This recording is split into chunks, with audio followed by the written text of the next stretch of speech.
मानव नेत्र क्या चीज़, बहुत बढ़िया टॉपिक है और सिंपल भी है, ठीक ना। आज पढ़ेंगे इंसान की आँख के बारे में, ठीक ना। इधर देखिए, इसको बोलते हैं ह्यूमन आई। क्या चीज़, human eye, HUMMAN, human eye. देखिए मानव नेत्र का चीज़, मानव के मतलब आदमी और नेत्र के मतलब आँख, आदमी के आँख के बारे में पढ़ेंगे, ठीक है। तो देखिए बोले मानव नेत्र कहते किसको हैं, मानव नेत्र, ठीक ना। मानव नेत्र किसको कहते हैं, देखिए मानव नेत्र क्या होता है, ये मनुष्य में एक जोड़ी होता है। कैसा, एक जोड़ी, एक जोड़ी बोलेगा तो दो गो होता है, ठीक ना। देखो आँख कैसा होता है, एक जोड़ी होता है, दो गो होता है, ठीक ना। कैसा होता है, छोटा गोलाकार होता है और नेत्र गोलक में स्थित होता है। तब बोले मानव नेत्र किसे कहते हैं, तो यह मनुष्य में एक जोड़ी छोटी गोलाकार होते हैं जिसे मानव नेत्र कहते हैं, ठीक ना। आँख जिस गड्ढा में स्थित होता है उसे नेत्र गोलक कहते हैं, ठीक ना। आँख जिस गड्ढा में स्थित होता है उसे नेत्र गोलक कहते हैं, नेत्र गोलक, नेत्र गोलक, नेत्र गोलक कहते हैं, ठीक ना। तो लिखिएगा मानव नेत्र किसे कहते हैं, तो यह मनुष्य में एक जोड़ी होता है। कैसा होता है, छोटा गोलाकार होता है। देखिए यह मनुष्य में एक जोड़ी छोटी गोलाकार होती है जिसे मानव नेत्र कहते हैं। यह नेत्र गोलक में स्थित होता है। नेत्र गोलक किससे कहते हैं, आँख जिस गड्ढा में स्थित होता है उसे नेत्र गोलक कहते हैं। अब देखिए आँख के बारे में चलते हैं। ये हो गया, ये हो गया पहला लेयर, ठीक ना। ये आँख हो गया, ये आँख का जो पहला लेयर है वो इसको बोलते हैं स्क्लेरोटिक। का चीज, स्क्लेरोटिक, स्क्लेरोटिक, ठीक ना। ये आगे स्क्लेरोटिक के ये आगे वाला हिस्सा हो गया, इसको बोलते हैं कॉर्निया। का चीज, कॉर्निया, कॉर्निया। तो बोले स्क्लेरोटिक क्या है, तो मानव नेत्र के जो पहली परत होता है उसे स्क्लेरोटिक कहते हैं। इसे श्वेत पटल के नाम से जानते हैं, श्वेत पटल, इसे श्वेत पटल के नाम से जानते हैं या अपारदर्शी होता है। तो लिखिएगा, ठीक ना। स्क्लेरोटिक क्या है, तो मानव नेत्र के पहली परत को स्क्लेरोटिक कहते हैं, इसे श्वेत पटल के नाम से जानते हैं या अपारदर्शी होता है। उसके बाद लिखिए कॉर्निया। कॉर्निया क्या है, स्क्लेरोटिक के आगे वाला भाग को कॉर्निया कहते हैं। या स्क्लेरोटिक हो गया, स्क्लेरोटिक के आगे वाला भाग को कॉर्निया कहते हैं। कॉर्निया लिख के डैश दीजिए। कॉर्निया क्या है, स्क्लेरोटिक के आगे वाला भाग को कॉर्निया कहते हैं। नेत्रदान के समय कॉर्निया दान में दिया जाता है, नेत्रदान के समय कॉर्निया दान में दिया जाता है। देखा होगा कि आँख बनाने जाते हैं ना, तो क्या होता है वो आँख निकाल के दे देता है, नहीं आँख नहीं निकालता, बल्कि क्या होता है कि कॉर्निया निकाल के चेंज किया जाता है, ठीक है। कॉर्निया निकाल देगा, ठीक है। ये जो फर्स्ट लेयर है ना ब्लैक वाला, और ब्लैक के ऊपर एक लेयर होता है, ठीक है, जिसे कॉर्निया कहते हैं। यही ब्लैक के ऊपर वाला लेयर क्या करता है, कबाड़ लेता है और फिर दूसरा नया कॉर्निया लगा दिया जाता है। तो बोले आँख का कौन सा ऐसा हिस्सा है जिसे दान में दे सकते हैं, तो आँख का कौन सा हिस्सा है, कॉर्निया, जिसको हम दान में आसानी से दे सकते हैं। तो लिख लीजिए, पहला परत को स्क्लेरोटिक कहते हैं, इसे श्वेत पटल के नाम से जानते हैं या अपारदर्शी होता है। स्क्लेरोटिक के आगे वाला भाग को क्या कहते हैं, कॉर्निया कहते हैं, इसे दान में दिया जाता है। अब समझिए पहला लेयर हो गया स्क्लेरोटिक, ये क्या हो गया, स्क्लेरोटिक हो गया, ये पहला लेयर स्क्लेरोटिक। फिर दूसरा लेयर को कोराइड कहते हैं, ठीक है। ये दूसरा लेयर हो गया, ये दूसरा लेयर, ये दूसरा लेयर क्या हो गया, कोराइड, कोराइड। मानव नेत्र के दूसरी परत को कोराइड कहते हैं, ठीक है। याद रखिए, बोले दूसरा परत को क्या कहते हैं, कोराइड कहते हैं। वैसा ही नीचे मानव नेत्र के दूसरी परत को कोराइड कहते हैं, मानव नेत्र के दूसरी परत को कोराइड कहते हैं। कोराइड के, ये कोराइड हो गया, ये दूसरा लेयर का हो गया। देखो पहला लेयर स्क्लेरोटिक, दूसरा लेयर कोराइड। ये कोराइड के आगे वाला हिस्सा है, कोराइड के आगे वाला हिस्सा को आइरिस कहते हैं। क्या चीज, आइरिस। कोराइड के आगे वाला हिस्सा को आइरिस कहते हैं। लिखिएगा आइरिस किसे कहते हैं, तो यह कोराइड के आगे वाला भाग है जिसे आइरिस कहते हैं। आइरिस के कारण क्या होता है, आँख काला भूरा नीला दिखाई देता है। देखो पहला परत स्क्लेरोटिक हो गया, एक कोराइड हो गया, दूसरा परत कोराइड। कोराइड के आगे वाला हिस्सा, ये कोराइड के आगे वाला ये हिस्सा को आइरिस कहते हैं। क्या चीज, आइरिस, इसको क्या कहते हैं, आइरिस कहते हैं। अब फिर बोले तीसरा परत, ये हो गया तीसरा लेयर, ये हो गया तीसरा लेयर जिसे रेटिना कहते हैं, रेटिना। तब बोले रेटिना किसे कहते हैं, तो मानव नेत्र के तीसरी परत को रेटिना कहते हैं। ये हो गया तीसरा परत, मानव नेत्र के तीसरी परत को रेटिना कहते हैं। पहला परत स्क्लेरोटिक, दूसरा परत कोराइड, तीसरी परत को रेटिना कहते हैं। वैसा ही नीचे पहला परत को स्क्लेरोटिक, दूसरा परत को कोराइड, तीसरी परत को रेटिना। स्क्लेरोटिक के आगे वाला भाग को कॉर्निया कहते हैं, कोराइड के आगे वाला भाग को आइरिस कहते हैं। अब देखिए ये हो गया आइरिस, ठीक है, ये भी हो गया आइरिस। आइरिस में एक झिल्ली लटकी होती है जिसे सिलियारी मांसपेशियां कहते हैं, सिलियारी मांसपेशियां। तो याद रखिए आइरिस में एक झिल्ली लटका होता है जिसे क्या कहते हैं, सिलियारी मांसपेशियां।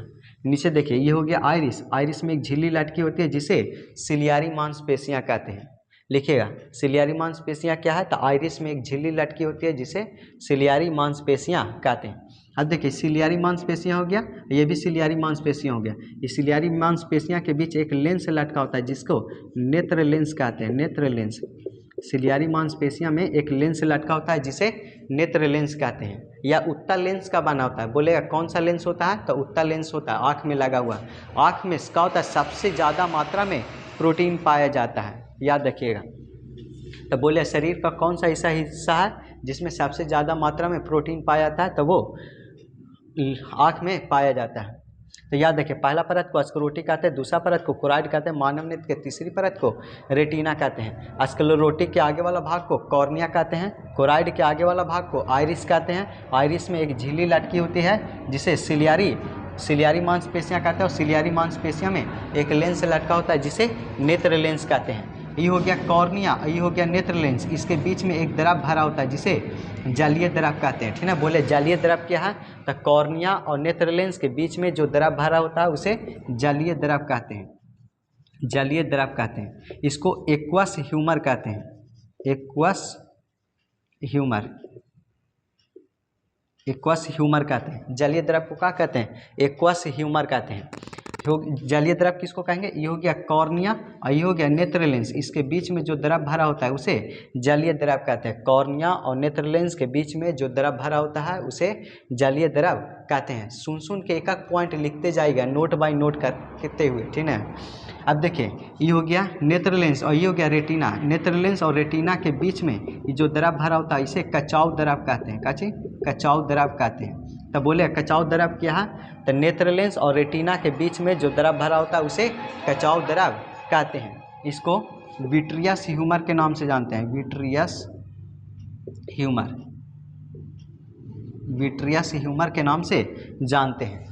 तो याद रखिए कॉर्निया और नेत्र लेंस के बीच में जो द्रव भरा रहता है उसे जलीय द्रव कहते हैं।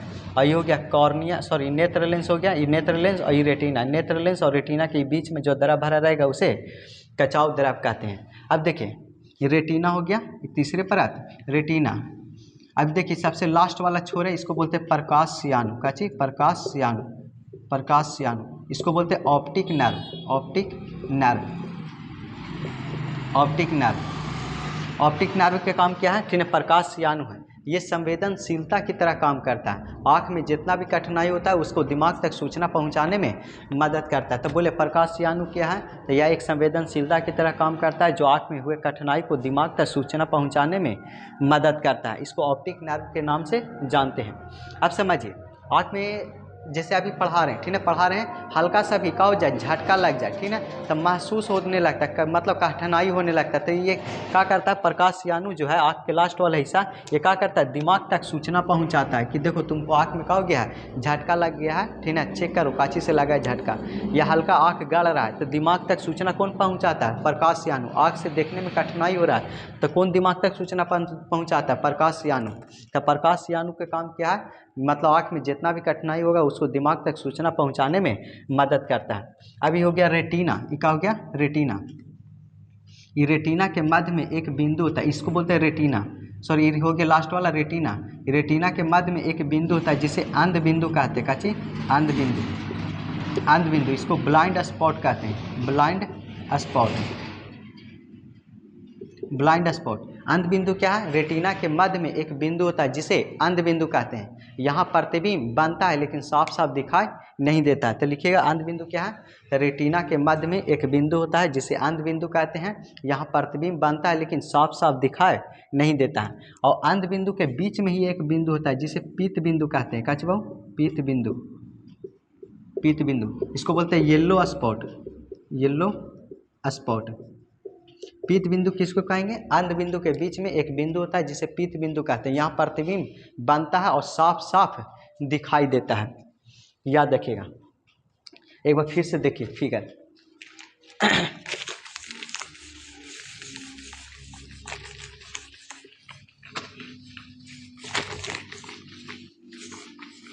अब फिगर सिंपल है, ठीक है। आप लोग भी साथ साथ ट्राई करिए। जैसे ये हो गया मानव नृत्य, और मानव नृत्य के पहली परत को क्या कहते हैं? स्क्लेरोटिक कहते हैं। स्क्लेरोटिक, मानव नृत्य के पहली परत को स्क्लेरोटिक कहते हैं। पहला लेयर हो गया, क्या चीज? फर्स्ट लेयर हो गया। पहला परत को क्या कहते हैं? स्क्लेरोटिक कहते हैं। जैसे ऊपर रहेगा वैसा ही नीचे, ठीक है। स्क्लेरोटिक के आगे वाला भाग को कॉर्निया कहते हैं। स्क्लेरोटिक के आगे वाला भाग को कॉर्निया कहते हैं। स्क्लेरोटिक के आगे वाला भाग को कॉर्निया कहते हैं। ये हो गया दूसरा परत, ये हो गया दूसरा परत। ये दूसरा परत को कोराइड कहते हैं। कोराइड, मानव नृत्य के दूसरा परत को कोराइड कहते हैं। मानव नृत्य के दूसरा परत को कोराइड कहते हैं। ये कोराइड के आगे वाला हिस्सा हो गया, ये कोराइड हो गया। ये कोराइड के आगे वाला हिस्सा हो गया, ये कोराइड के आगे वाला हिस्सा, इसको बोलते हैं आइरिस। आइरिस, तो कोराइड के आगे वाला हिस्सा को क्या कहते हैं? आइरिस कहते हैं। कोराइड हो गया, कोराइड के ये आगे वाला हिस्सा को आइरिस कहते हैं। कोराइड के आगे वाला हिस्सा को आइरिस कहते हैं। अब देखिए, अब तीसरा परत को क्या कहते हैं? रेटिना। ये तीसरा परत हो गया, ये तीसरा परत हो गया। ये तीसरा परत, पहला परत स्क्लेरोटिक, दूसरा परत कोराइड, तीसरा परत रेटिना। रेटिना हो गया, ठीक है। ये तीसरा परत का हो गया रेटिना। ये तीसरा परत है रेटिना हो गया।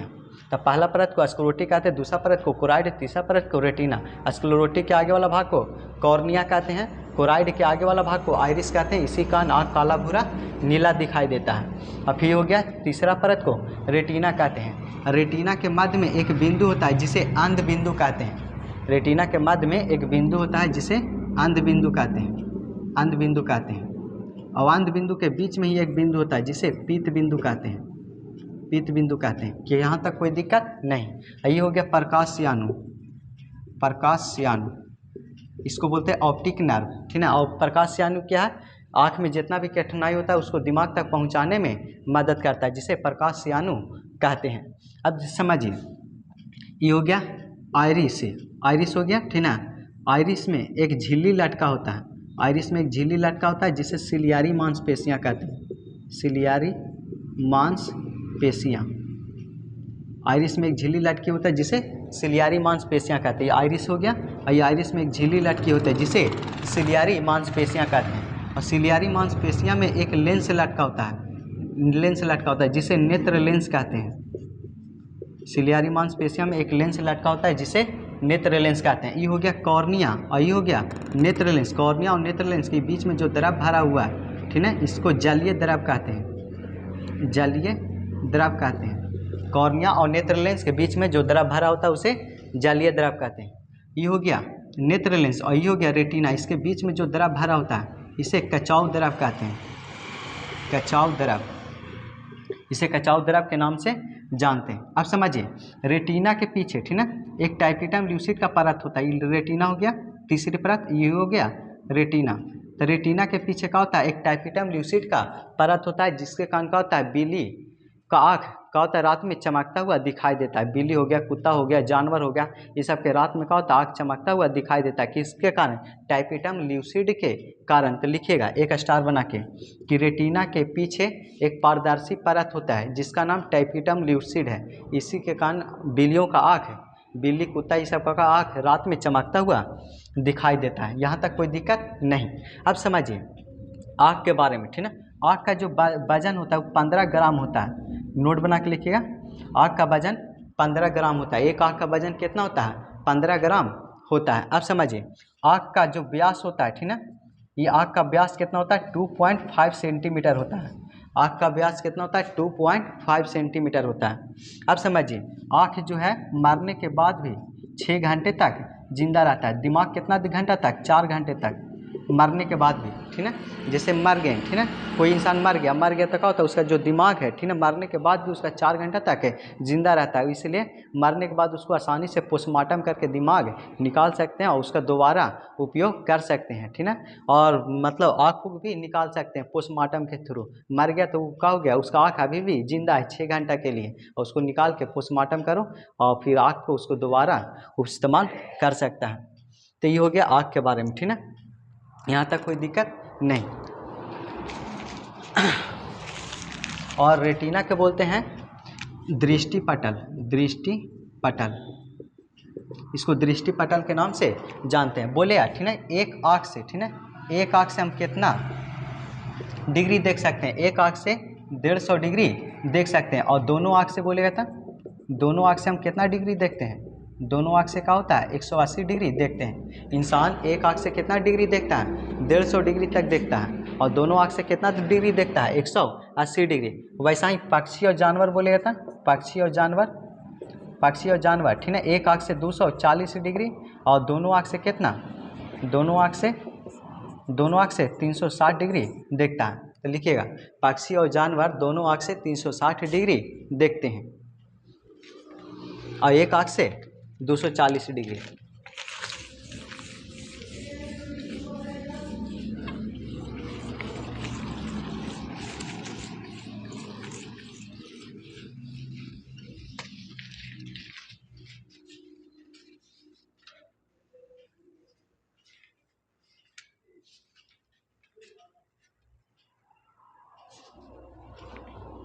हो गया। अब देखें दृष्टि दोष, दृष्टि दोष, दृष्टि दोष किसको कहते हैं, ठीक है, दृष्टि का मतलब आँख और दोष के मतलब कारण। आँख जिस कारण से, ठीक है, क्या होता है प्रॉब्लम होता है, मतलब आँख में जिस कारण से, कोई भी कारण से अगर साफ साफ नहीं दिखाई दे रहा तो उसी को क्या कहते हैं, दृष्टि दोष कहते हैं, ठीक है। दृष्टि दोष बोले किस क्या है, दृष्टि दोष किसको कहते हैं, मतलब कोई भी वस्तु को देखने में जो कठिनाई होती है उसे दृष्टि दोष कहते हैं। लिखिएगा डैश देके, दृष्टि दोष क्या है, तो किसी भी वस्तु को देखने में जो आँख की कठिनाई होती है उसी को दृष्टि दोष कहते हैं। दृष्टि दोष कई प्रकार के होता है। पहला हो गया निकट दृष्टि दोष, निकट दृष्टि दोष। दूसरा दूर दृष्टि दोष, दूर दृष्टि दोष। तीसरा होता है जारा दृष्टि दोष, जारा दृष्टि दोष, जारा दृष्टि दोष। एक होता है अबिंदुकता, अबिंदुकता। एक होता है मोतियाबिंद, मोतियाबिंद। एक होता है वर्धानता, वर्धानता, ठीक है। तो बहुत से प्रकार के होता है दृष्टि दोष, ठीक है। जेन्युइन 3 प्रकार के होता है। पहला निकट दृष्टि दोष, इसको बोलते हैं मायोपिया, मायोपिया, मायोपिया। इसको बोलते हैं हाइपरमेट्रोपिया, हाइपरमेट्रोपिया, हाइपरमेट्रोपिया। और इसको बोलते हैं प्रेसबायोपिया, प्रेसबायोपिया, प्रेसबायोपिया। ये हो गया एस्टिग्मेटिज्म, सॉरी एस्टिग्मेटिज्म। ये हो गया मोतियाबिंद, मोतियाबिंद को कैटरैक्ट शायद बोलते हैं, कैटरैक्ट, कैटरैक्ट। ये हो गया colour vision, colour vision, colour vision. तो देखिए निकट में दृष्टि दोष में क्या होगा, नज़दीक का दिखाई देगा, ठीक है, दिखाई देगा लेकिन दूर का दिखाई नहीं देगा।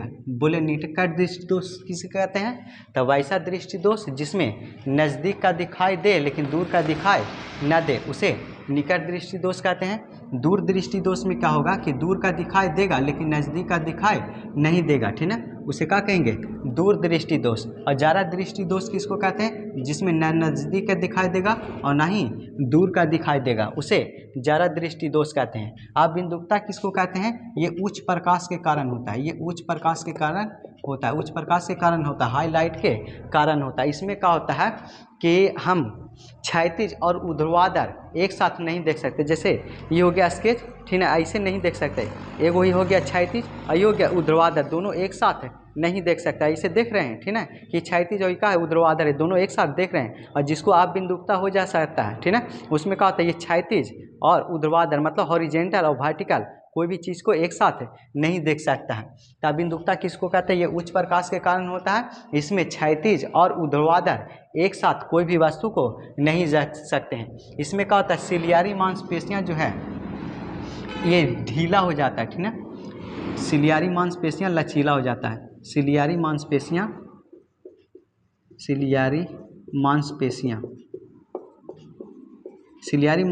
क्या हो जाता है? लचीला हो जाता है, लचीला। सिलियारी मांसपेशियाँ क्या हो जाता है? लचीला हो जाता है। मोतियाबिंद क्या है? ठीक है, ये आँख के ऊपर क्या हो जाता है? एक मांस जम जाता है। आँख के ऊपर एक मांस जम जाता है जिसे मोतियाबिंद कहते हैं, ठीक है। इसको ऑपरेशन के द्वारा हम आसानी से ठीक कर सकते हैं। एक होता है बर्धानता। बर्धानता किसको कहेंगे? एक्स क्रोमोसोम की कमी के कारण होने वाला रोग को बर्धानता कहते हैं। इसमें लाल हरा नीला रंग को पहचान नहीं सकते हैं। लाल हरा नीला रंग को पहचान नहीं सकते हैं। तो बोले निकट दृष्टि दोष, लिख के डैश दीजिए। निकट दृष्टि दोष को क्या कहते हैं? मायोपिया के नाम से जानते हैं। तो बोले निकट दृष्टि दोष क्या है? तो लिख के डैश दीजिए। निकट दृष्टि दोष वैसा दोष जिसमें नज़दीक का वस्तु दिखाई देता है लेकिन दूर का दिखाई नहीं देता है, उसे निकट दृष्टि दोष कहते हैं। फिर बोले दूर दृष्टि दोष हो गया ना, इसमें नज़दीक का दिखाई देगा लेकिन दूर का दिखाई नहीं देता है, उसे निकट दृष्टि दोष कहते हैं। इसके उपचार के लिए आपता लेंस का प्रयोग करते हैं। इसका उपचार के लिए कौन सा लेंस? आपता लेंस का प्रयोग करेंगे। आपता लेंस, इसके उपचार के लिए आपता लेंस का प्रयोग करते हैं। दूर दृष्टि दोष में लिखिए, ठीक है, वैसा दोष जिसमें दूर का वस्तु दिखाई देता है लेकिन नज़दीक का दिखाई नहीं देता है, उसे दूर दृष्टि दोष कहते हैं। इसे हाइपरमेट्रोपिया के नाम से जानते हैं। इसके उपचार के लिए उत्तल लेंस का प्रयोग किया जाता है। इसके उपचार के लिए उत्तल लेंस का प्रयोग किया जाता है। फिर लिख के डाल दीजिए। जरा दृष्टि दोष क्या है? वैसा दृष्टि दोष जिसमें ना तो नज़दीक का दिखाई देता है और ना ही वस्तु दूर का दिखाई देता है, उसे जरा दृष्टि दोष कहते हैं। इसमें बायोफोकल लेंस का प्रयोग करते हैं। बायोफोकल लेंस का प्रयोग करते हैं। बायोफोकल लेंस का प्रयोग करते हैं। या बूढ़े लोगों को बीमारी होती है या अधिक उम्र वाले व्यक्ति को बीमारी होती है। अब देखिए बायोफोकल लेंस क्या होता है? ये चश्मा होता है। चश्मा में क्या होता है कि नीचे उत्तल लेंस लगा होता है, नीचे उत्तल लेंस और ऊपर में कौन सा लेंस? अवतल लेंस लगा होता है। ये बूढ़ा वाला चश्मा में, ठीक है। तो याद रखिएगा बायोफोकल लेंस क्या है? तो जिसमें नीचे में क्या होगा? उत्तल लेंस और ऊपर में अवतल लेंस लगा होता है। ये अधिक उम्र वाले व्यक्ति को यह रोग होता है। अगला लिखिए अबिंदुकता, अस्टिग्मेटिज्म कहते हैं। यह उच्च प्रकाश के कारण होता है। इसमें वस्तु को क्षैतिज और ऊर्ध्वाधर, क्षैतिज और ये हो गया क्षैतिज और ये हो गया ऊर्ध्वाधर, ठीक है, कोई भी वस्तु को एक साथ नहीं देख सकते हैं। अगला लिख के डैश दीजिए मोतियाबिंद। लिखिए आँख के ऊपर एक पतली मांस जम जाता है जिसे मोतियाबिंद कहते हैं। मोतियाबिंद कहते हैं। यह पैराबैंगनी किरणों के कारण होता है। सूर्य से आने वाली पैराबैंगनी किरणों के कारण होता है। यह भी अधिक उम्र वाले व्यक्तियों को भी होता है। यह अधिक उम्र वाले व्यक्ति को होता है। इसलिए बोला जाता है, ठीक है, एक चीज़ याद रखिएगा कि सूर्य ग्रहण के समय, कच बाबू, सूर्य ग्रहण के समय खुली आँख से सूर्य को नहीं देखना चाहिए। खुली आँख से सूर्य को नहीं देखना चाहिए। क्यों? क्योंकि सूर्य ग्रहण के समय क्या होता है कि बहुत ज़्यादा मात्रा में पैराबैंगनी किरणें निकलते रहता है, अल्ट्रावायलेट किरणें निकलते रहता है। खुली आँख से देखेंगे तो क्या होगा? रेटिना पे सबसे ज़्यादा प्रभाव पड़ता है, रेटिना को जला देता है। इसलिए खुली आँख से सूर्य ग्रहण को समय नहीं देखना चाहिए, ठीक है। याद रखिए, सीधा सीधी याद रखिए, सूर्य ग्रहण के समय खुली आँख से, ठीक है, हम सूर्य को नहीं देख सकते। क्यों नहीं देख सकते हैं? क्योंकि उस समय बहुत ज़्यादा मात्रा में पैराबैंगनी किरणें, अल्ट्रावायलेट किरणें निकलते रहता है जो आँख में प्रवेश करके रेटिना को जला देता है, जिससे मोतियाबिंद होने का चांसेस बढ़ जाता है। अगला लिखिए बर्धानता क्या है? इसको कलर विजन कहते हैं। वैसा रोग जिसमें लाल हरा नीला रंग को पहचान नहीं सकते, उसे बर्धानता कहते हैं। या इसमें एक्स क्रोमोसोम की कमी के कारण होता है। एक्स क्रोमोसोम की कमी के कारण होता है। तो बर्धानता लिख लीजिएगा। वैसा रोग जिसमें लाल हरा नीला रंग को पहचान नहीं सकते, उसे बर्धानता कहते हैं। इसमें एक्स क्रोमोसोम की कमी के कारण होता है। इसका इलाज संभव नहीं है। इसका इलाज संभव नहीं है। अगला चलिए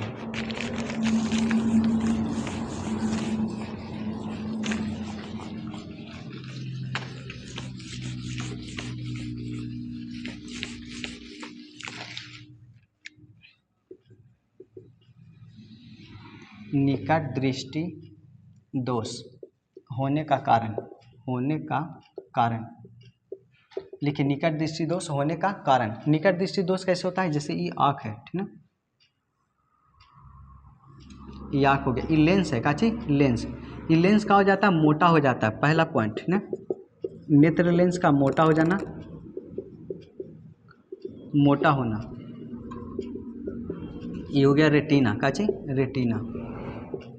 ये हो गया लेंस। ये लेंस जितने ज़्यादा मोटा होगा, ये बीच का दूरी का होगा, कमेगा, काची कम जाता है। नेत्र लेंस जितने ज़्यादा मोटा होगा, ये दूरियाँ का होगा, कमेगा।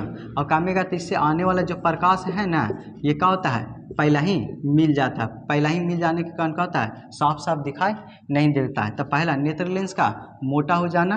दूसरा पॉइंट, ये नेत्र लेंस और रेटिना, ये बीच का दूरी का हो जाना, घट जाना। ये मोटा होगा तो डिस्टेंस का होगा, कमेगा ना। तो दूसरा पॉइंट, नेत्र लेंस और रेटिना, नेत्र लेंस और रेटिना के बीच की दूरी घट जाना। नेत्र लेंस और रेटिना के बीच की दूरी घट जाना। और तीसरा, नेत्र लेंस का मोटा हो जाना, बीच का दूरी घट जाना। और प्रतिबिंब का होना रेटिना से पहले बनना। प्रतिबिंब रेटिना से पहले बनना।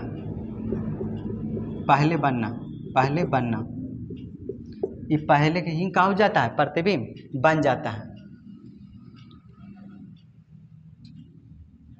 ये हो गया, ये फिगर उतार लीजिए। अब बोले फिर दूसरा क्वेश्चन, दूरदृष्टि दोष होने का कारण। दूरदृष्टि दोष होने का कारण।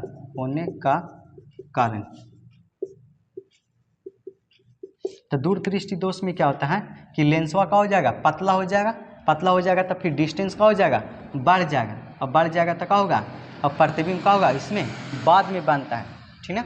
देखिए, दूरदृष्टि दोष होने का कारण।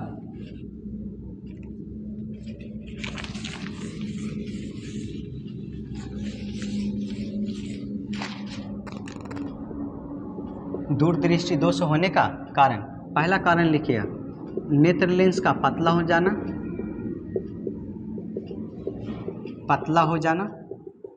ये पहला कारण हो गया।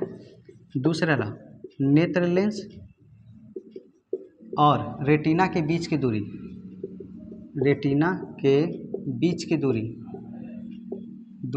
बढ़ जाना। तीसरा, प्रतिबिंब रेटिना के पीछे बनना।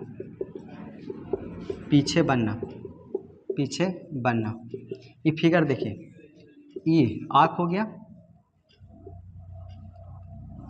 ये आँख हो गया, ठीक ना, ये कॉर्निया हो गया, ये हो गया लेंस। इन नेत्र लेंस का हो जाता है, पतला हो जाएगा, ठीक ना। इन नेत्र लेंस का हो जाता है पतला, जितने पतला होगा इसका डिस्टेंस का होगा, बढ़ेगा। और बढ़ेगा तो ये प्रतिबिंब का हो जाता है, जो बनना चाहिए पहले का बनता है, वो रेटिना के पीछे बनता है, रेटिना के पीछे। ये प्रतिबिंब उतारिएगा, ये हो गया लेंस और ये हो गया रेटिना। और ये प्रतिबिंब कहाँ बनेगा, इसका रेटिना के पीछे। तो पहला नेत्र लेंस का पतला हो जाना, और पतला होगा तो दोनों का डिस्टेंस का हो जाएगा, बढ़ जाएगा। और दूसरा का होता है, तीसरा का पॉइंट कि प्रतिबिंब हमेशा पीछे बनता है। ये फिगर उतारिएगा।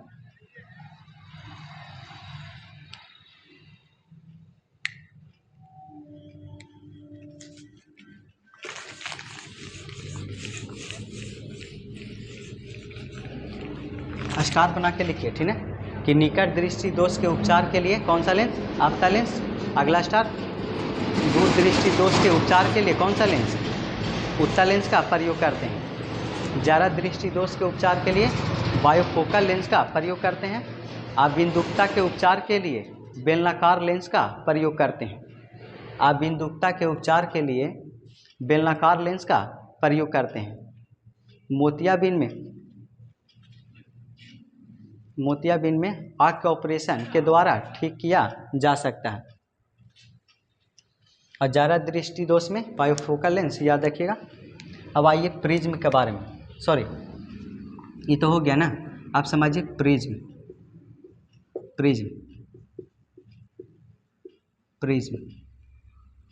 प्रिज्म क्या है, ठीक ना। प्रिज्म ये हो गया तीन सतह, कच बाबू, तीन सतह, तीन से सतह से घिरे हुए बंद आकृति को क्या कहते हैं? प्रिज्म कहते हैं। ये कैसा होना चाहिए? पारदर्शी होना चाहिए। तो बोलेगा प्रिज्म क्या है? तो तीन सतहों से घिरा हुआ पारदर्शी पदार्थ जिसमें बंद आकृति से घिरा हुआ उसे क्या कहते हैं? प्रिज्म कहते हैं। लिख के डाल दीजिए, तीन सतहों से घिरा हुआ पारदर्शी पदार्थ जो बंद आकृति से घिरा हुआ हो उसे प्रिज्म कहते हैं। प्रिज्म में देखिए, ठीक है, कई सतह होता है? 5 सतह होते हैं, ठीक है। लिखिएगा स्टार बना के। प्रिज्म में 5 सतह होते हैं, एक सतह, 2 सतह, 3 सतह, एक आगे और एक पीछे, 5 सतह होते हैं। अब देखिए आयताकार कै गो सतह होता है? 3 गो सतह होता है आयताकार। ये हो गया आयताकार, ठीक है, ये हो गया आयताकार। आयताकार सतह कै गो हो गया? 3 गो। ये हो गया आयताकार सतह। देखिए ये हो गया आयताकार, ये हो गया आयताकार, और ये हो गया आयताकार, और ये हो गया आयताकार। तो लिखिएगा स्टार बना के, प्रिज्म में 3 सतह आयताकार होते हैं। प्रिज्म में 3 सतह आयताकार होते हैं, मतलब रेक्टेंगल होते हैं, और 2 सतह त्रिभुजाकार होते हैं। ये हो गया एक सतह त्रिभुजाकार आगे वाला और एक सतह पीछे वाला। लिखिए प्रिज्म में 2 सतह त्रिभुजाकार होते हैं। प्रिज्म में 2 सतह त्रिभुजाकार होते हैं। अब इसके बाद चलिए, ये हो गया श्वेत प्रकाश। श्वेत प्रकाश इसको बोलते हैं वाइट लाइट। श्वेत प्रकाश, ठीक है। श्वेत प्रकाश किसको कहेंगे? वैसा प्रकाश जिसमें 7 रंग मौजूद हो उसे श्वेत प्रकाश कहते हैं। जैसे प्रिज्म हो गया, ये प्रिज्म हो गया। अभी का हो गया? श्वेत प्रकाश। क्या चीज? श्वेत प्रकाश। श्वेत प्रकाश, इस श्वेत प्रकाश प्रिज्म से टकराया, ये क्या होगा? 7 रंग में बढ़ जाता है। 3, 4, 5, 6, 7, ये 7 रंग में बढ़ जाएगा, ठीक है। पहला नीचे वाला बै, जा, नी, ह, पी, ना, ला, इसको बोलते हैं बै से बैगनी, जा से जामनी, नी से नीला, हा से हरा, पी से पीला, ना से नारंगी, ला से लाल, ठीक है। 7 रंग में बढ़ जाता है। इसको बोलते हैं वी आई विवग्योर। विवग्योर, ठीक है।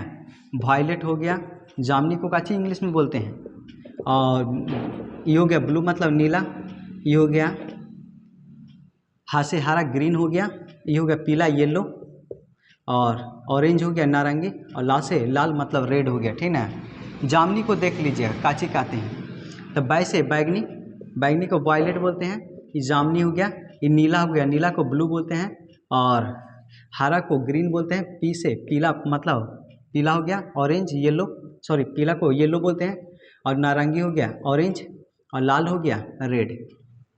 तो याद रखिए सीधा सीधी, ये हो गया बै, जा, नी, ह, पी, ना, ला, ठीक है। तो श्वेत प्रकाश किसको कहेंगे? वैसा प्रकाश जिसमें 7 रंग मौजूद हो उसे श्वेत प्रकाश कहते हैं।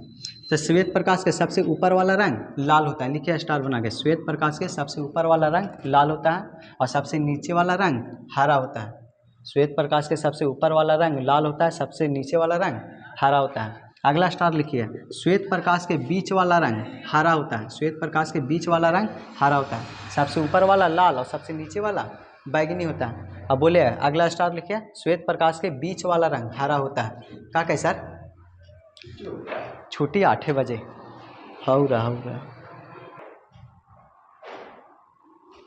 गया।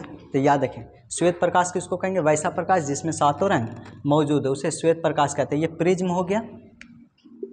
प्रिज्म, प्रिज्म से टकराता है तो 7 रंग में बैठ जाता है, ठीक है। बै, जानी, हापी, नाला। बै से बैगनी, जा से जामनी, नी से नीला, हा से हरा, पी से पीला, ना से नारंगी, ला से लाल। लाल को रेड बोलते हैं, नारंगी को ऑरेंज बोलते हैं, पीला का येलो, ग्रीन हो गया, और नीला को ब्लू बोलते हैं। जामनी को देख लीजिए, और बैगनी को विवग्योर हो गया ना, वायलेट इसको बोलते हैं बैगनी को। अब देखिए सबसे ऊपर वाला रंग बोलेंगे तो लाल रंग, श्वेत प्रकाश के सबसे ऊपर वाला रंग लाल रंग, श्वेत प्रकाश के सबसे नीचे वाला रंग बैगनी रंग, और श्वेत प्रकाश के बीच वाला रंग हरा होता है। और याद रखिए लाल रंग का तरंगदैर्घ्य सबसे अधिक होता है। लाल रंग का तरंगदैर्घ्य का होता है सबसे अधिक, और प्रकीर्णन का होता है सबसे कम।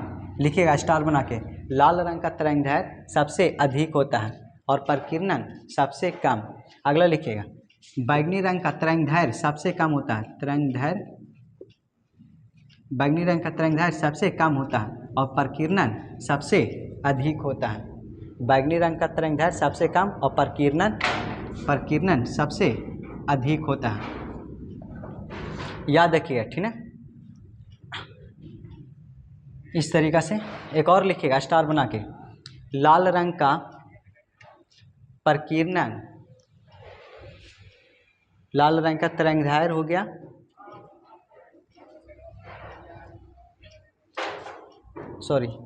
लिखिए लाल रंग का प्रकीर्णन, झुकाव और विचलन सबसे कम होता है। लाल रंग का विचलन, झुकाव, प्रकीर्णन सबसे कम होता है। अगला स्टार लिखिएगा, बैंगनी रंग का विचलन, प्रकीर्णन, झुकाव सबसे अधिक होता है। बैंगनी रंग का प्रकीर्णन, झुकाव और विचलन सबसे अधिक होता है। अब देखिए 7 रंग में विभक्त हो गया, इसको बोलते हैं वर्ण विक्षेपन का चीज, वर्ण विक्षेपन, वर्ण विक्षेपन, ठीक है। वर्ण विक्षेपन किसको कहेंगे, जब श्वेत प्रकाश प्रिज्म से होकर गुजरता है तो 7 रंग में बढ़ जाता है, जिसे वर्ण विक्षेपन कहते हैं। वर्ण विक्षेपन को इंग्लिश में बोलते हैं डिस्पर्जन ऑफ लाइट का चीज, dispersion of light, dispersion of light, dispersion of light, dispersion of light, ठीक है। वर्ण विक्षेपन लिखिएगा, जब श्वेत प्रकाश प्रिज्म से होकर गुजरता है तो 7 रंग में बढ़ जाता है, जिसे वर्ण विक्षेपन कहते हैं। अगला लिखिए,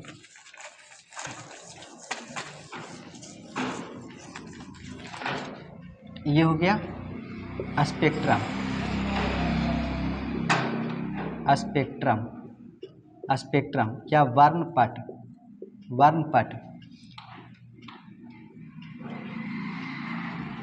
वर्णपट या स्पेक्ट्रम किसको कहेंगे, वर्णपट या स्पेक्ट्रम। लिखिए, जब श्वेत प्रकाश प्रिज्म से होकर गुजरता है तो 7 रंग में बढ़ जाता है और यही 7 रंग जिस पर्दा पे पड़ता है उसे वर्णपट या स्पेक्ट्रम कहते हैं। लिख लीजिएगा, जब श्वेत प्रकाश प्रिज्म से होकर गुजरता है तो 7 रंग में बढ़ जाता है, यही 7 रंग जिस पर्दा पे पड़ता है उसे वर्णपट या स्पेक्ट्रम कहते हैं, ठीक है। बै जा नी हा पी ना ला, ठीक है। ये फिगर उतार लीजिए, इसको बोलते हैं वर्ण विक्षेपन, वर्ण विक्षेपन,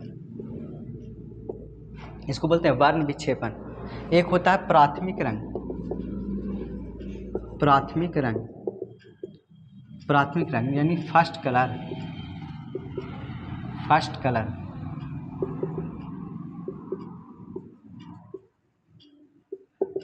प्राथमिक रंग किसको कहेंगे, वैसा रंग जिसमें लाल, लाल, हरा, नीला रंग मौजूद हो, लाल, हरा, नीला रंग मौजूद हो, उसे प्राथमिक रंग कहते हैं। इसका प्रयोग टीवी, लैपटॉप, घड़ी के डिस्प्ले बनाने में करते हैं।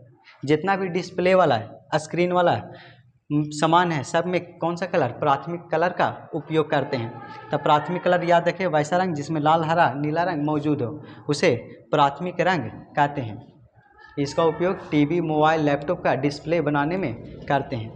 एक होता है द्वितीय रंग, द्वितीयक रंग, सेकेंडरी कलर,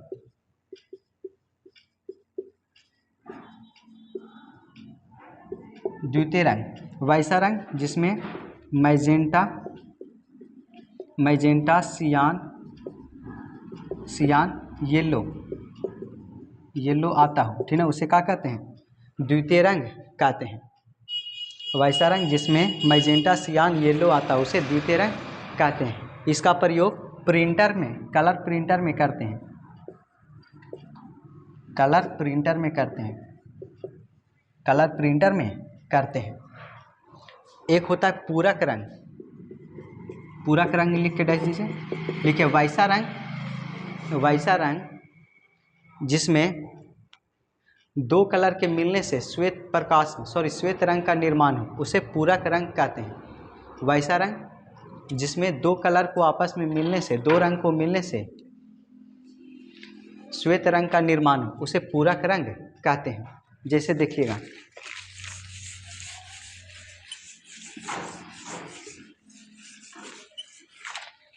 ये हो गया लाल, हरा नीला, लाल हरा नीला, ये हो गया मैजेंटा, मैजेंटा, सियान, येलो, येलो मतलब पीला, येलो मतलब पीला, सियान मतलब पीकॉक नीला, पीकॉक नीला। मैजेंटा के देख लीजिएगा, देखिए हरा और मैजेंटा ये दोनों कलर मिलेगा तो कौन सा रंग? सफ़ेद रंग, ठीक ना। लाल और सियान मिलेगा तो कौन सा रंग? सफ़ेद रंग। और येलो और नीला रंग, पीला और नीला रंग मिलेगा तो कौन सा रंग? सफ़ेद रंग का निर्माण होगा, ठीक ना। याद रखिए, लाल सियान के साथ मिलेगा सफ़ेद रंग, हरा मैजेंटा के साथ मिलेगा सफ़ेद रंग, नीला येलो के साथ मिलेगा सफ़ेद रंग का निर्माण करेगा, ठीक ना। ये फिगर उतार लीजिए। तो लाल प्राथमिक रंग, जिसमें लाल हरा नीला आ जाए उसे प्राथमिक रंग कहते हैं। द्वितीय रंग जिसमें मैजेंटा सियान येलो आ जाए उसे द्वितीय रंग कहते हैं। और किन्हीं दो कलर के मिलने से जो सफ़ेद रंग का निर्माण होगा उसे पूरक रंग बोलते हैं। यहाँ तक उतारिए।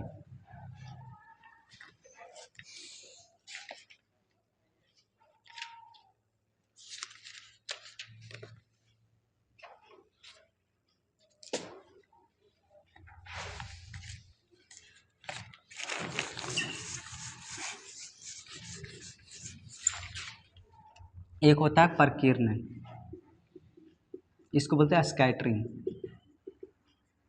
स्कैटरिंग, प्रकीर्णन किसको कहेंगे? जब प्रकाश की किरण किसी सूक्ष्म कण पे पड़ता है और पड़ने के बाद कुछ ऊर्जा अवशोषित करेगा और फिर उसको चारों ओर फैला देगा, ठीक है, इसी को क्या कहते हैं? प्रकीर्णन कहते हैं। प्रकीर्णन किसको कहेंगे? जब जब प्रकाश की किरणें किसी सूक्ष्म कण पे पड़ेगा, पड़ने के बाद कुछ ऊर्जा अवशोषित करेगा और फिर उसको चारों ओर फैला देगा, उसी को प्रकीर्णन कहते हैं, ठीक है। याद रखिएगा। प्रकीर्णन का प्रभाव देखिए, प्रकीर्णन का प्रभाव ये हो गया ना, लिख लीजिएगा। लिखिएगा कैसे? जब प्रकाश की किरण, लिख दीजिए, जब प्रकाश की किरण किसी सूक्ष्म कण पे पड़ती है, जब प्रकाश की किरण किसी सूक्ष्म कण पे पड़ती है और पड़ने के बाद कुछ ऊर्जा अवशोषित करती है और फिर उसे चारों ओर फैला देती है, जिसे प्रकीर्णन कहते हैं। अब प्रकीर्णन का प्रभाव देखिए।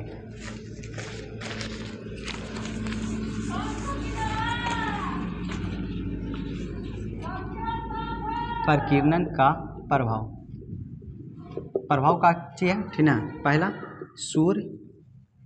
सूर्योदय और सूर्यास्त के समय सूर्य लाल दिखाई देता है, सूर्य लाल दिखाई देता है।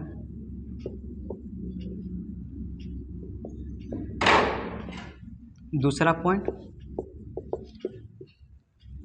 आकाश का नीला दिखाई देना, आकाश का नीला दिखाई देना, आकाश का नीला दिखाई देना।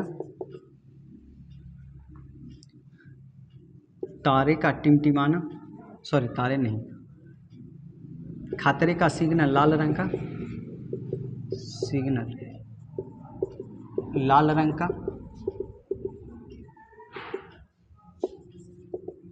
और कहाँ प्रयोग करते हैं? इंद्रधनुष का बनना, इंद्रधनुष का बनना,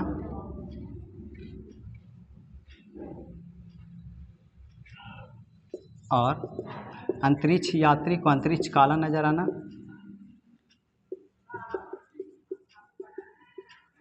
अंतरिक्ष काला नजर आना।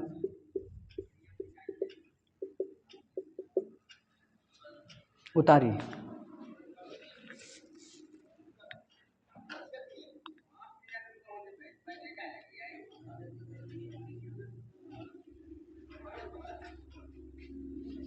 हो गया। एक और लिखिएगा, टिंडल प्रभाव, टिंडल प्रभाव, टिंडल प्रभाव।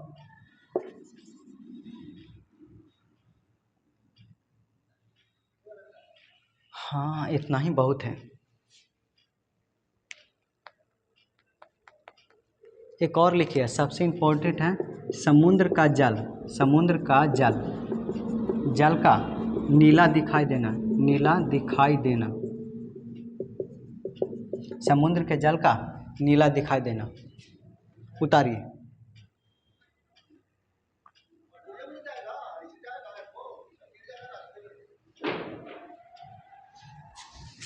अगला लिखिएगा,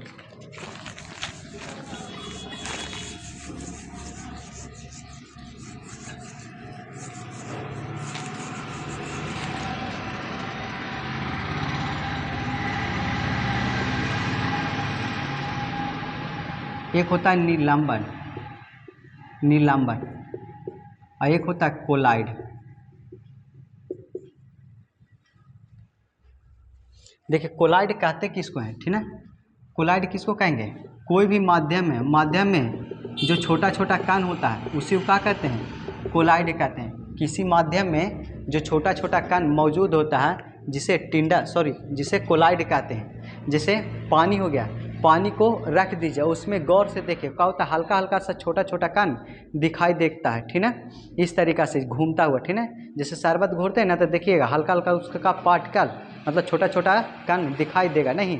हवा को कहीं पे गौर से देखिए, ठीक है, तो वहाँ पे क्या होगा कि धूलकण उड़ते रहता है, वही धूलकण क्या कहलाता है, कोलाइड कहलाता है। तो कोई भी माध्यम हो, चाहे हवा हो, पानी हो, कोई भी माध्यम में, ठीक है, जो धूलकण का जो छोटा छोटा कण होता है वही क्या कहलाता है, कोलाइड कहलाता है। तो कोलाइड लिख के डाल दीजिए, किसी माध्यम में जो पदार्थ का छोटा छोटा कण होता है उसे कोलाइड कहते हैं। एक होता है टिंडल प्रभाव, लिख के डाल दीजिए, टिंडल प्रभाव। टिंडल प्रभाव, टिंडल प्रभाव किसको कहेंगे, ठीक है। जब प्रकाश की किरण कोलाइडी विलयन से टकराती है और उससे जो प्रकीर्णन होती है उसी को क्या कहते हैं, टिंडल प्रभाव कहते हैं। एकदम सीधा सीधी लिखिए, प्रकाश की किरणें के द्वारा, डायरेक्ट लिखिए, टिंडल प्रभाव के द्वारा, टिंडल प्रभाव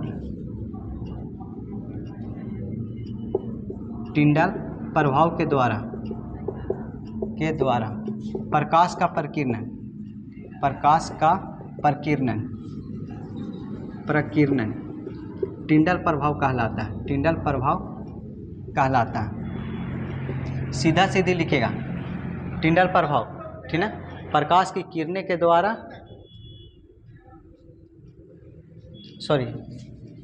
कोलाइडी विलयन के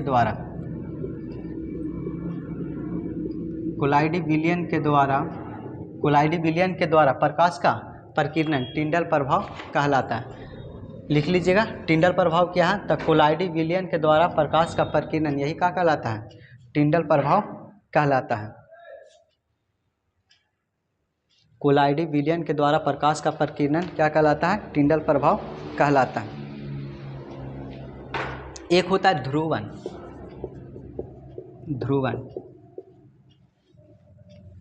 ध्रुवन को बोलते हैं पोलराइजेशन,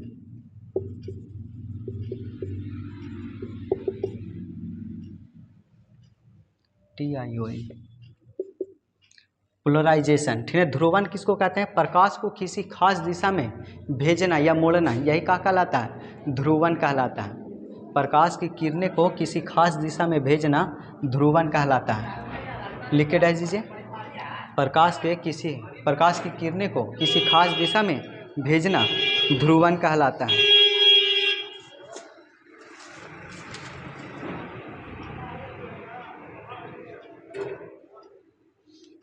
हो गया। लिखिए अगला, ध्रुवन का एग्जाम्पल, उदाहरण। पहला हो गया होलोग्राम। होलोग्राम क्या होता है, 3D स्टिकर जिसको बोलते हैं। देखिए किताब उताब के ऊपर क्या होता है, एक स्टिकर होता है, उसको गौर से देखें ना तो वो चमकता है नहीं, अलग अलग तरह से, ठीक है, उसको बोलते हैं 3D होलोग्राम। तो एक हो गया होलोग्राम में।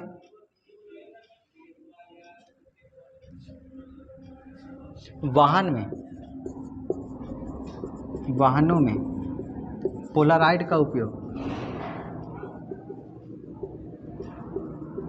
वाहन में फ्लोराइड का उपयोग, देखिए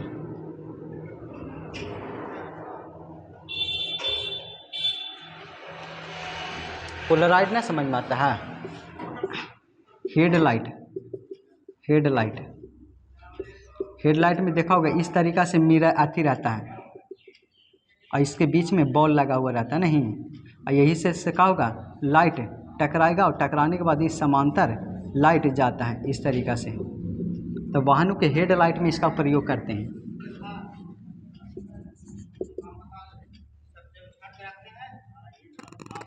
एक और लिख लीजिए 3D चित्र में, बस इतना काफ़ी है। तो ध्रुवन याद रखें, किसी खास दिशा में प्रकाश की किरणें को भेजना या मोड़ना, यही क्या कहलाता है? ध्रुवन कहलाता है। जैसे होलोग्राम हो गया, वाहन के पोलराइड का उपयोग वाहन में मतलब हेडलाइट में, और तीसरा 3D चित्र बनाने में। अगला क्वेश्चन लिखिए।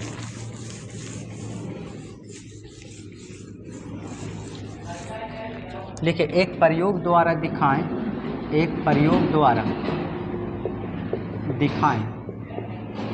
कि श्वेत प्रकाश विभिन्न रंगों का मिश्रण है।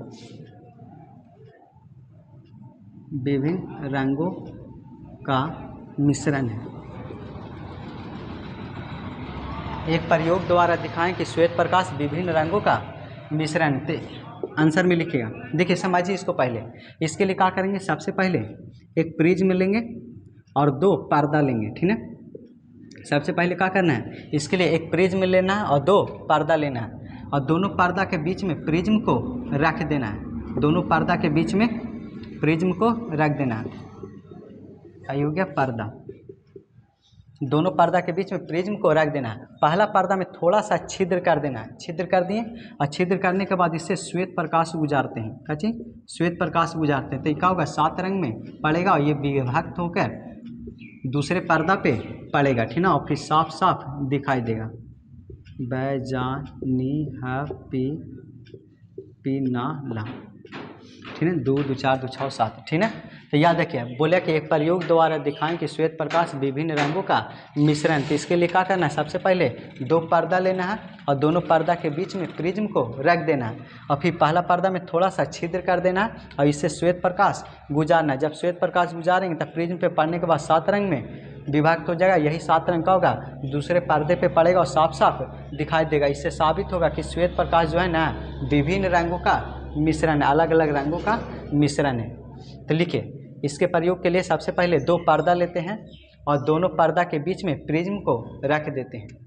इसके प्रयोग के लिए सबसे पहले 2 पर्दा लेते हैं, दोनों पर्दा के बीच में प्रिज्म को रख देते हैं, और फिर पहला पर्दा में थोड़ा सा छिद्र कर देते हैं।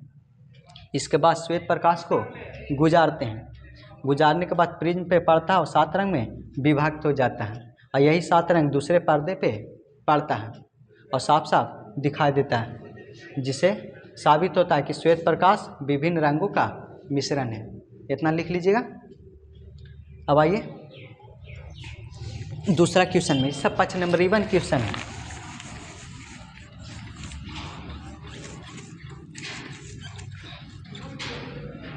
अगला क्वेश्चन लिखिए, एक प्रयोग द्वारा दिखाएं कि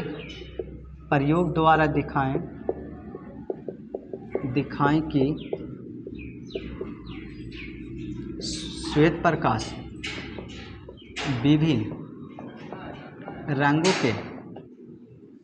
के मिलने से पुनः मतलब फिर से श्वेत प्रकाश का निर्माण होता है।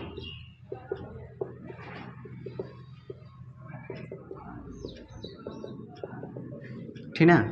क्वेश्चन है, लिखिए, एक प्रयोग द्वारा दिखाएं कि श्वेत प्रकाश विभिन्न रंगों के मिलने से पुनः श्वेत प्रकाश का निर्माण होता है। तो इसके लिए भी वैसा ही करेंगे। इसके प्रयोग के लिए सबसे पहले 2 पर्दा लेते हैं और 2 प्रिज्म लेते हैं। क्या चीज? 2 प्रिज्म लेते हैं। एक पहला प्रिज्म को सीधा और दूसरा प्रिज्म को उल्टा रख देते हैं। लिख लिए, ठीक है। कैसे लिखना है? इसके प्रयोग के लिए सबसे पहले 2 पर्दा लेते हैं, 2 पर्दा लेते हैं और 2 प्रिज्म लेते हैं, जिसमें पहला प्रिज्म को सीधा और दूसरा प्रिज्म को उल्टा रख देते हैं। रखने के बाद पहला पर्दा में थोड़ा सा छिद्र कर देते हैं, इससे श्वेत प्रकाश गुजारते हैं। क्या होगा? ये 7 रंग में विभक्त होगा, और यही 7 रंग फिर क्या होगा? दूसरे प्रिज्म पर पड़ेगा, और पड़ने के बाद फिर पुनः श्वेत प्रकाश बन के बाहर निकल जाएगा। ठीक है ना। इससे साबित होता है कि श्वेत प्रकाश विभिन्न रंगों के मिलने से फिर श्वेत प्रकाश का निर्माण होता है। लिखिए, इसके प्रयोग के लिए सबसे पहले 2 पर्दा लेते हैं और 2 प्रिज्म लेते हैं। 2 पर्दा लेते हैं और फिर 2 प्रिज्म लेते हैं, जिसमें पहला प्रिज्म को सीधा रख देते हैं और दूसरा प्रिज्म को उल्टा रख देते हैं। इसके बाद यहाँ तक लिख लिए। इसके बाद पहला पर्दा में थोड़ा सा छिद्र कर देते हैं और उससे श्वेत प्रकाश गुजारते हैं। गुजारने के बाद पहला प्रिज्म पर पड़ता है और 7 रंग में विभक्त हो जाता है, और यही 7 रंग दूसरे प्रिज्म पर पड़ता है और फिर पुनः श्वेत प्रकाश बन के बाहर निकल जाता है। यहाँ तक लिख लिए। इससे साबित होता है कि श्वेत प्रकाश विभिन्न रंगों के मिलने से फिर श्वेत प्रकाश का निर्माण होता है। ये फिगर उतारिए।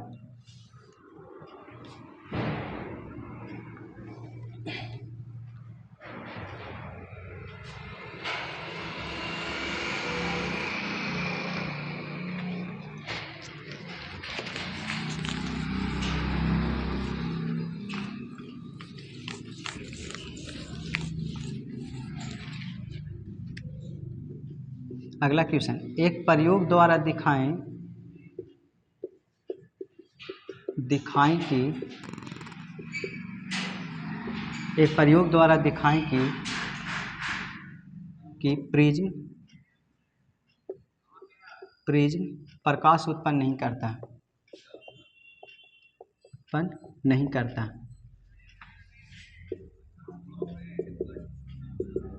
एक प्रयोग द्वारा दिखाएं कि प्रिज्म जो है प्रकाश उत्पन्न नहीं करता है। इसके लिए भी क्या करेंगे, सबसे पहले 2 पर्दा लेते हैं, दोनों पर्दा के बीच में क्या करेंगे, प्रिज्म को रख देते हैं। पहला पर्दा में क्या करेंगे, थोड़ा सा छिद्र कर देंगे और छिद्र करने के बाद इससे श्वेत प्रकाश गुजारेंगे। श्वेत प्रकाश करते हैं, लाल रंग गुजारेंगे। लाल रंग अगर गुजारते हैं तो लाल रंग निकलता है, अगर नीला रंग गुजारते हैं तो नीला रंग गुजारता है, और हरा रंग गुजारते हैं तो हरा रंग निकलता है। इससे साबित होता है कि प्रिज्म जो है कोई लाइट वगैरह उत्पन्न नहीं करता है। जो रंग गुजारते हैं वही रंग निकलता है। जैसे लाल गुजारे लाल निकला, नीला गुजारे नीला निकला, हरा गुजारे हरा निकला। ठीक है, तो लिखिएगा। लिखिए, इसके प्रयोग के लिए सबसे पहले 2 पर्दा लेते हैं। आंसर में लिखिए, इसके प्रयोग के लिए सबसे पहले 2 पर्दा लेते हैं और दोनों पर्दा के बीच में प्रिज्म को रख देते हैं। इसके बाद पहला पर्दा में थोड़ा सा छिद्र कर देते हैं और इससे लाल रंग गुजारते हैं तो क्या होता है, लाल रंग निकलता है। नीला गुजारते हैं तो नीला रंग निकलता है, और हरा रंग गुजारते हैं तो हरा रंग निकलता है। इससे साबित होता है कि प्रिज्म प्रकाश उत्पन्न नहीं करता है। फिगर उतार लीजिए। ये हो गया पर्दा और ये हो गया प्रिज्म।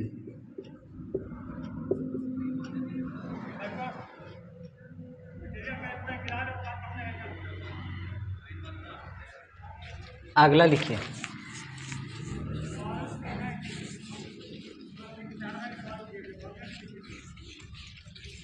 अगला लिखिए, इंद्रधनुष क्या है। इंद्रधनुष का एक प्राकृतिक घटना है। याद रखिए, बोलेगा कि इंद्रधनुष क्या है, तो यह एक प्राकृतिक घटना है जो वर्षा के समय में, ठीक है, दिखाई देता है। ये हमेशा सूर्य के विपरीत दिखाई देता है। ठीक है, याद रखिए। बोले इंद्रधनुष क्या है, तो यह एक प्राकृतिक घटना है जो बरसात के समय में दिखाई देता है। यह अर्धचंद्राकार होता है जो सूर्य के ठीक विपरीत दिखाई देता है। स्टार बना के लिखिएगा। दोपहर के समय इंद्रधनुष नहीं बनता है। दोपहर में 12 बजे के समय इंद्रधनुष नहीं बनता है। तो याद रखिए। बोले इंद्रधनुष क्या है, तो यह एक प्राकृतिक घटना है जो बरसात के समय में दिखाई देता है। यह एक अर्धचंद्राकार होता है जो सूर्य के हमेशा ठीक विपरीत दिखाई देता है। बोले इंद्रधनुष कैसे बनता है। इंद्रधनुष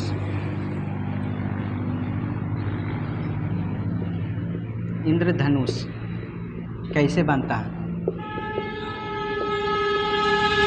इंद्रधनुष कैसे बनता है, तो लिखिए, जब प्रकाश की किरण वर्षा की छोटी छोटी बूंद पे पड़ती है। जब प्रकाश की किरण वर्षा की छोटी छोटी बूंद पर पड़ती है तो पड़ने के बाद क्या होता है, ये 7 रंग में विभक्त हो जाता है। 7 रंग में विभक्त हो जाता है और अर्धचंद्राकार जैसी रचना बना लेती है। अर्धचंद्राकार जैसी रचना बना लेती है जिसे इंद्रधनुष कहते हैं। बोले इंद्रधनुष कैसे बनता है, तो जब प्रकाश की किरणें वर्षा की छोटी छोटी बूंद पे पड़ती है तो ये 7 रंग में विभक्त हो जाते हैं और अर्धचंद्राकार जैसी रचना बना लेते हैं जिसे इंद्रधनुष कहते हैं। अगला लिखिए स्टार बना के। इंद्रधनुष प्रकाश के प्रकीर्णन,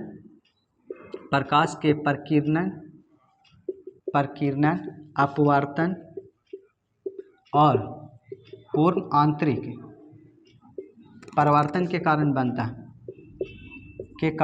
है, प्रकाश के प्रकीर्णन, अपवर्तन और पूर्ण आंतरिक परावर्तन के कारण बनता है। अगला क्वेश्चन लिखिए।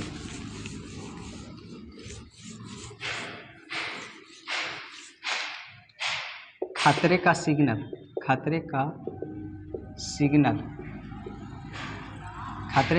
लाल रंग के क्यों होता है? लाल रंग का क्यों होता है? खतरे का सिग्नल लाल रंग के क्यों होता है? तो याद रखिए, ठीक है। जब प्रकाश की किरण वर्षा की जब प्रकाश की किरण धूल कण और सूक्ष्म कण पे पड़ता है तो क्या होता है? 7 रंग में बट जाता है। और जिसमें लाल रंग का तरंगदैर्घ्य का होता है, लाल रंग का तरंगदैर्घ्य कम होता है और प्रकीर्णन अधिक होता है, जिसके कारण क्या होता है? यह दूर दूर तक साफ साफ दिखाई देता है, इसलिए खतरे का सिग्नल लाल रंग का होता है, ठीक है। बोलेगा कि खतरे का सिग्नल लाल रंग के क्यों होता है? तो याद रखिए, लिखेगा जब प्रकाश की किरण वायुमंडल के धूल कण और सूक्ष्म कण पे पड़ती है। लिखते चलिए, ठीक है। खतरे का सिग्नल लाल रंग के क्यों होता है? लिखिए, जब प्रकाश की किरण वायुमंडल के धूल कण और सूक्ष्म कण पे पड़ती है तो 7 रंग में विभक्त हो जाती है, और विभक्त होने के बाद लाल रंग का तरंगदैर्घ्य अधिक होता है, और प्रकीर्णन कम होता है, जिसके कारण ये दूर दूर तक साफ साफ दिखाई देता है, इसलिए खतरे का सिग्नल लाल रंग का होता है। लिख लीजिए ना, वायुमंडल में बहुत सारे धूल कण और सूक्ष्म कण रहते हैं, जब इस पे पड़ते हैं तो 7 रंग में विभक्त हो जाता है, और विभक्त होने के बाद लाल रंग का तरंगदैर्घ्य अधिक और प्रकीर्णन कम होता है, इसलिए दूर दूर तक साफ साफ दिखाई देता है, इसलिए खतरे का सिग्नल लाल रंग का होता है। लिख लीजिएगा, ठीक है। बोले खतरे का सिग्नल लाल रंग के क्यों होता है? सब 5 नंबर युवा क्वेश्चन करा रहे हैं, थोड़ा सा टफ पड़ेगा तो लिखिएगा। लिखे वायुमंडल में बहुत सारे धूल कण और सूक्ष्म कण पाए जाते हैं, वायुमंडल में बहुत सारे धूल कण और सूक्ष्म कण पाए जाते हैं, और जब प्रकाश की किरण धूल कण और सूक्ष्म कण पे पड़ती है तो 7 रंग में विभक्त हो जाती है, विभक्त होने के बाद लाल रंग का तरंगदैर्घ्य अधिक और प्रकीर्णन कम होता है, जिसके कारण क्या होता है? ये दूर दूर तक साफ साफ दिखाई देता है, इसलिए खतरे का सिग्नल लाल रंग का होता है। अगला लिखिएगा, सूर्य उगते समय और डूबते समय, सूर्य उगते समय और डूबते समय लाल क्यों दिखाई देता है?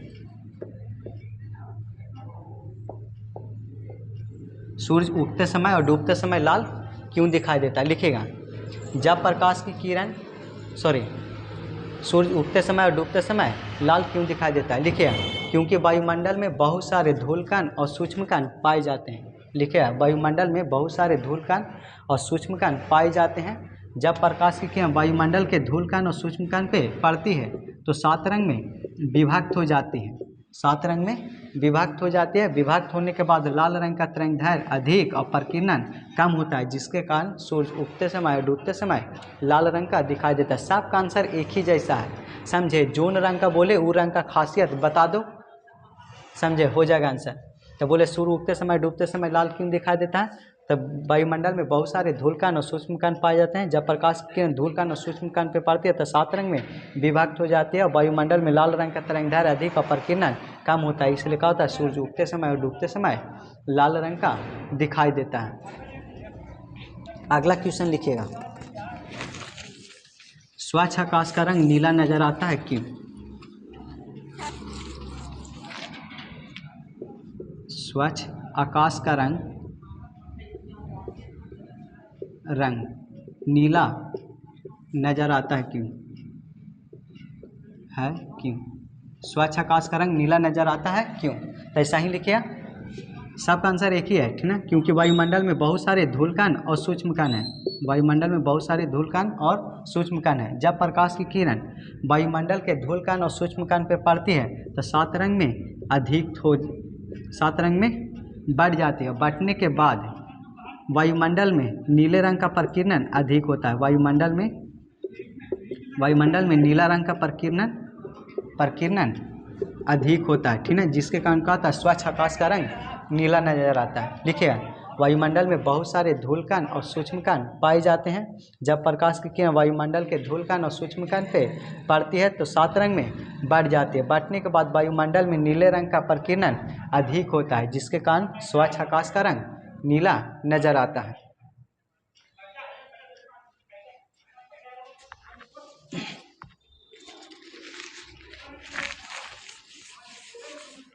अगला लिखिए, अंतरिक्ष यात्री को अंतरिक्ष काला नजर आता है, क्यों? अंतरिक्ष यात्री को अंतरिक्ष काला नजर आता है, क्यों? आता है क्यों? काला नजर आता है क्यों? लिखिएगा, ठीक है, क्योंकि अंतरिक्ष में वायुमंडल नहीं है। अब देखिए, अंतरिक्ष में वायुमंडल नहीं है, और वायुमंडल नहीं है तो धूलकण और सूक्ष्मकण भी नहीं रहेगा, और धूलकण और सूक्ष्मकण नहीं रहेगा तो प्रकाश का प्रकीर्णन भी नहीं हो पाएगा। प्रकाश का प्रकीर्णन नहीं होगा, ठीक है, तो क्या होगा? वहाँ पे काला नजर आएगा, इसलिए अंतरिक्ष यात्री को अंतरिक्ष काला नजर आता है। लिखिएगा, अंतरिक्ष यात्री को अंतरिक्ष काला नजर आता है, क्यों? आंसर में लिखिए, क्योंकि अंतरिक्ष में वायुमंडल नहीं है, और वायुमंडल नहीं रहने के कारण धूलकण और सूक्ष्मकण भी मौजूद नहीं है, जिसके कारण प्रकाश का प्रकीर्णन नहीं हो पाता है, और प्रकीर्णन नहीं होने के कारण अंतरिक्ष यात्री को अंतरिक्ष काला नजर आता है। अंतरिक्ष यात्री को अंतरिक्ष काला नजर आता है। एक और लिखिएगा, ठीक है, क्वेश्चन, वायुमंडलीय अपवर्तन। वायुमंडलीय अपवर्तन, वायुमंडलीय अपवर्तन किसको कहेंगे? प्रकाश की किरण, ठीक है, जब प्रकाश की किरण वायुमंडल के विभिन्न परत से होकर गुजरती है, ठीक है, तो जिसके कारण क्या होता है? इसका चाल कभी बढ़ता है कभी घटता है, जिसे क्या कहते हैं? वायुमंडलीय अपवर्तन कहते हैं। तो लिखिए, वायुमंडलीय अपवर्तन किसे कहते हैं? तो जब प्रकाश की किरण, ठीक है, वायुमंडल के विभिन्न परत से होकर गुजरती है, जिसके कारण क्या होता है? प्रकाश की चाल कभी बढ़ता है कभी घटता है, जिसे वायुमंडलीय अपवर्तन कहते हैं। अगला लिखिए, तारे रात में टिमटिमाते हुए नजर आते हैं, क्यों? तारे रात में टिमटिमाते हुए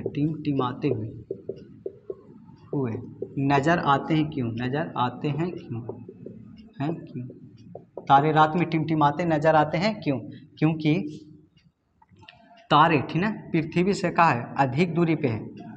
तारा जो है ये पृथ्वी से, ठीक है, तारे जो है ना, तारे पृथ्वी से कहा ये बहुत अधिक दूरी पे, ये हो गया पृथ्वी, तारे का है पृथ्वी से बहुत अधिक दूरी पे है, और ये प्रकाश आता है, ठीक है, तो कभी, ठीक है, वायुमंडल से विभिन्न परत से होकर गुजरेगा, अब गुजरेगा तो क्या होगा? कभी इसका चाल बढ़ेगा कभी घटेगा, कभी बढ़ेगा कभी घटेगा, जिसके कारण क्या होता है? आँख तक कभी पहुँचता है कभी नहीं पहुँचता, इसलिए तारे रात में टिमटिमाते हुए नजर आते हैं। समझिएगा, बोले कि तारे रात में टिमटिमाते हुए नजर आते हैं, क्यों? क्योंकि तारा जो है पृथ्वी से कई गुना दूरी पे है, और तारे का प्रकाश जब पृथ्वी पे आता है तो वायुमंडल के विभिन्न परत से होकर गुजरता है तो क्या होता है? कभी चाल इसका बढ़ जाता है कभी घट जाता है, जिसके कारण क्या होता है? कभी हमारी आंखों पे पड़ता है कभी नहीं पड़ता है, इसलिए तारे रात में टिमटिमाते हुए नजर आते हैं। लिखिएगा क्वेश्चन, तारे रात में टिमटिमाते हुए नजर आते हैं, क्यों? लिखिए, क्योंकि तारा पृथ्वी से कई गुना दूरी पर स्थित है। तारे पृथ्वी से कई गुना दूरी पर स्थित है, जिसके कारण तारे का प्रकाश को वायुमंडल के विभिन्न परत से होकर गुजरना पड़ता है।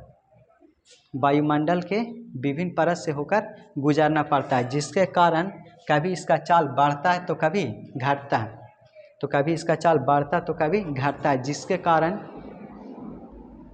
कभी तारे का प्रकाश हमारी आँखों पे पड़ता है तो कभी नहीं पड़ता है, जिसके कारण तारे का प्रकाश कभी हमारी आंखों पे पड़ता है तो कभी नहीं पड़ता है, जिसके कारण तारे रात में टिमटिमाते हुए नजर आते हैं।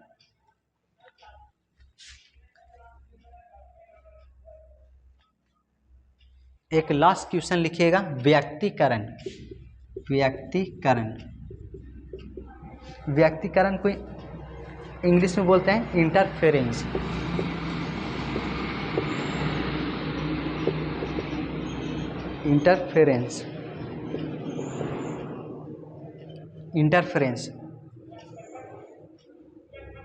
लिखिएगा व्यक्तीकरण। लिखिए समान आवृत्ति और समान आयाम।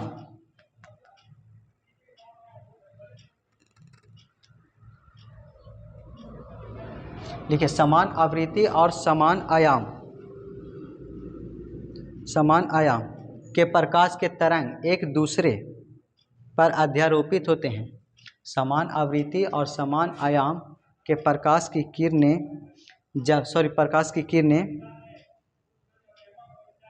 एक दूसरे पे अध्यारोपित होती है तो कहीं पे तीव्रता महत्तम तो कहीं पे तीव्रता कम हो जाती है, कहीं पे तीव्रता महत्तम तो कहीं पे तीव्रता शून्य हो जाती है। डायरेक्ट लिखिए, कहीं पे तीव्रता महत्तम तो कहीं पे तीव्रता शून्य हो जाती है। इस घटना को व्यक्तीकरण कहते हैं। एकदम सीधा सीधी याद रखना है। समान आवृत्ति और समान आयाम के दोनों प्रकाश की किरणें अगर एक दूसरे पे का हो अटैच हो, मतलब अध्यारोपित होती है, ठीक है, तो इसका आयाम का हो जाता है, कभी आवृत्ति बढ़ जाता है, कभी शून्य हो जाता है। इसी घटना को क्या कहते हैं? व्यक्तीकरण कहते हैं। समान आवृत्ति और समान आयाम के प्रकाश की किरणें जब एक दूसरे पे अध्यारोपित होती है तो कभी आवृत्ति बढ़ जाती है, कभी शून्य हो जाती है, ठीक है, जिसे व्यक्तीकरण कहते हैं। लिखिए व्यक्तीकरण के उदाहरण। व्यक्तीकरण के उदाहरण क्या है? ठीक ना। व्यक्तीकरण मतलब कभी कभी चमकना व्यक्तीकरण कहलाता है। जैसे पानी के बुलबुले का चमकना व्यक्तीकरण का उदाहरण है। पहला लिखिए पानी के बुलबुले का चमकना। पानी के बुलबुले का चमकना, रोड पर गिरा हुआ तेल का चमकना, रोड पर गिरा हुआ तेल का चमकना, रोड पर गिरा हुआ तेल का चमकना। साबुन के बुलबुले का चमकना, साबुन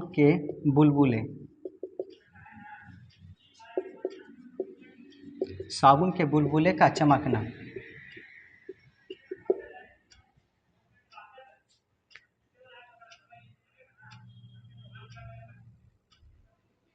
हो गया। एक और लिखिएगा जल पर फैला हुआ तेल का चमकना, यही था, ठीक है। एक लास्ट समझिए,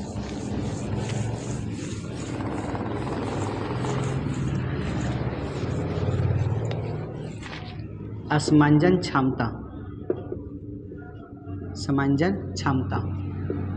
असमंजन क्षमता लिखिए, ठीक है। आँख की ऐसी क्षमता जिसके कारण फोकस दूरी हमेशा बढ़ते और घटते रहती है, जिसे असमंजन क्षमता कहते हैं। आँख की ऐसी क्षमता जिसके कारण फोकस दूरी बढ़ते और घटते रहते हैं, इसे असमंजन क्षमता कहते हैं। एक होता है निकट बिंदु और एक होता है दूर बिंदु। निकट बिंदु लिख के डाल दीजिए। वह न्यूनतम दूरी जहाँ पे रखी वस्तु को हम साफ साफ देख सकते हैं उसे निकट बिंदु कहते हैं। वह निकटतम दूरी जहाँ पे रखी वस्तु को हम साफ साफ देख सकते हैं उसे निकट बिंदु कहते हैं। इसकी लंबाई 25 सेंटीमीटर होती है। अगला लिखिए दूर बिंदु। वह अधिकतम दूरी जहाँ पे रखी वस्तु को हम साफ साफ देख सकते हैं उसे दूर बिंदु कहते हैं। इसकी अधिकतम दूरी अनंत होती